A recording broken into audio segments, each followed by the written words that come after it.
ఇది నా ఇల్లేగా, మా ఇంట్లోనే ఉన్నాను, హైదరాబాద్లో ఉన్నాను. సో నేను విన్నాను పొద్దున్నుంచి, నాకు ఫోన్లు రావడం జరిగింది. నేను కూడా వీడియో క్లిప్ చూశాను. మన మీడియా మిత్రులు చాలామంది నన్ను అడిగి క్లారిఫై చేసుకున్నారు. వాళ్ళ దాంట్లో రాలేదు నాకు తెలిసి. చాలా ఇట్లా శ్రీకాంత్ ఇలా బెంగళూరులో రేవ్ పార్టీకి వెళ్ళాడు, హేమ వెళ్ళింది, ఈ టైప్లో ఏవో వచ్చినాయి. నిజంగా నాకు నవ్వు వచ్చింది. ఇంట్లో వాళ్ళందరూ నవ్వుకున్నాం. ఇదేంటిది, మొన్న ఏమో విడాకులు ఇచ్చి పిచ్చేశారు నా భార్యతో, ఈరోజేమో రేవ్ పార్టీలకి వెళ్ళాడు అని వచ్చేసినాయి. కానీ ఒకటి, వాళ్ళు కొంచెం తొందరపడ్డంలో ఇది లేదనిపించింది. ఎందుకంటే వాడెవడో, అతను ఎవరో కానీ కొంచెం నాలాగా ఉన్నాడు. వాడు కొంచెం ఇలా కప్పుకొని, అది గెడ్డం ఉంది, బట్ ఇప్పుడు గెడ్డం నాకు లేదు అని, బట్ గెడ్డంతో నేను షాక్ అయ్యాను. ఇదేంటిది నాలాగా ఉన్నాడు ఏంటి అని నేనే షాక్ అయ్యాను. సో దయచేసి ఎవరు నమ్మొద్దు. ఎందుకంటే రేవ్ పార్టీలకి వెళ్ళే కల్చర్ నాది కాదు, పబ్ కల్చర్ మనిషిని కాదు నేను.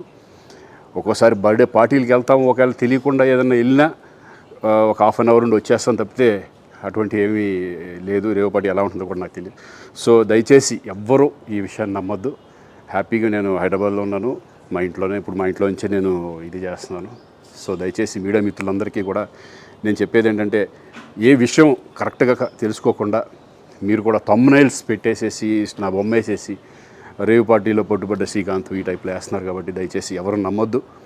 అది అతను అలాగా ఉన్నాడు అనే ఒక విషయంలో మీరు పొరపాటు పడి ఉంటారని నేను అనుకుంటున్నాను. దయచేసి అది నేను కాదు. Thank you. ఇటువంటివన్నీ కూడా నిజంగా కొంతమంది, వాళ్ళందరికీ నిజంగా థ్యాంక్స్ చెప్పుకుంటున్నాను నేను. కొంతమంది మీడియా మిత్రులు నాకు డైరెక్ట్గా తెలుసు కాబట్టి, వాళ్ళ ఫ్రెండ్స్ లాగా నన్ను ఇచ్చేస్తారు కాబట్టి, వాళ్ళందరూ నన్ను డైరెక్ట్గా అడగడం, నేను చూసి ఇద్దరు నవ్వుకోవడం, వాళ్ళు వాళ్ళ దాంట్లో వేయకుండా చూశారు కొంతమంది. వాళ్ళందరూ కూడా నేను థ్యాంక్స్ చెప్పుకుంటున్నాను. దయచేసి ఇవన్నీ నమ్మొద్దు.